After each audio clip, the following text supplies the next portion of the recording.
Hi everyone! The paper I brought for today's video is a review paper regarding deep learning in urban water management. The keywords of today's paper will be deep learning, urban water management, and review paper. We may start with the first figure of the paper, which provides an overview of various deep learning algorithms and neural network architectures. Let me zoom in so we can take a closer look here. Okay, I can start with the A. A is a multi-layer perceptron, which is called MLP. A multi-layer perceptron consists of an input layer, and hidden layer, and output layer. Each neuron uses nonlinear activation functions such as sigmoid to process input data. It is the most basic neural network structure typically used for the general purpose tasks like classification and regressions. B here, the right side, is a deep autoencoder. The autoencoder is a supervised learning method composed of the two parts. First part is encoder, which compresses the input data into a compact representation to the bottleneck layer. And the second part, decoder, which is reconstructing the input data from the compact representation. It is widely used for the dimensionality reduction and feature extraction. See here, the long short-term memory cell, which is so-called LSTM. Networks are designed to learn long-term dependencies in sequential data. First, key components include forget gate, input gates, and output gates, which regulate the flow of information. Second point, LSTM are commonly used in tasks like time series analysis, speech recognition, and natural language processing. And D is a convolutional neural network, which is so-called CNNs. CNNs are specialized for the processing image data. The convolutional layer extracts local patterns such as edges and textures from input images. The pooling layer reduces the feature map size, lowering computational complexity. Fully connected layers at the end provide the finer output. CNNs are widely applied in image recognition, object detection, and computer vision tasks. E is deep reinforcement learning, and DRL combines reinforcement learning and deep neural network to train agents that interact with an environment to maximize reward. It involves states, actions, and rewards, enabling the agent to learn optimal policies through the trial and error.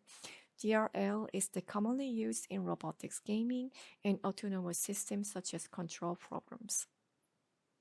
F is graph neural network. GNN are designed to handle graph structured data, where the nodes or edges represent entitles and their relationship.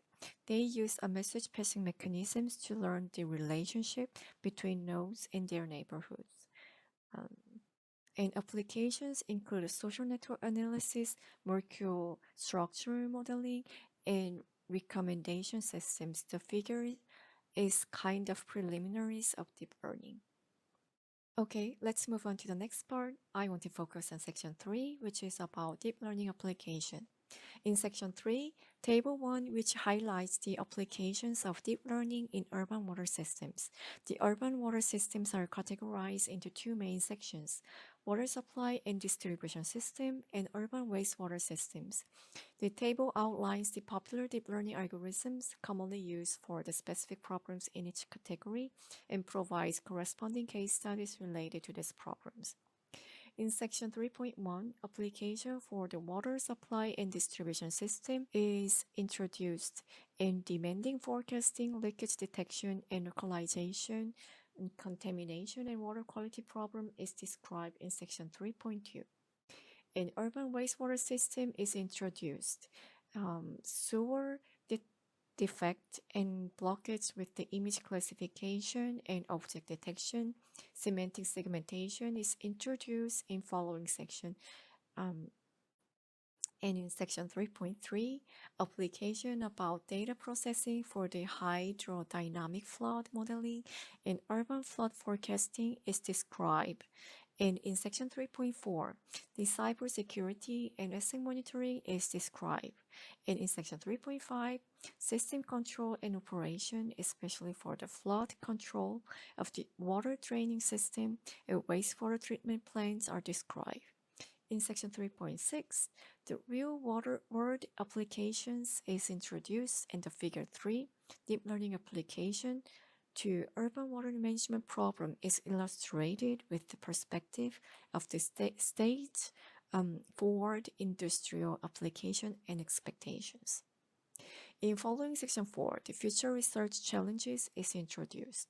So if you're interested to see the research challenges in use of deep learning for the urban water system management, please take a look at the figures and the context of this paper. The information about original paper is included in the description. So please take a look, and I hope it helped your research. Thank you for watching the video and have a nice day. Bye bye.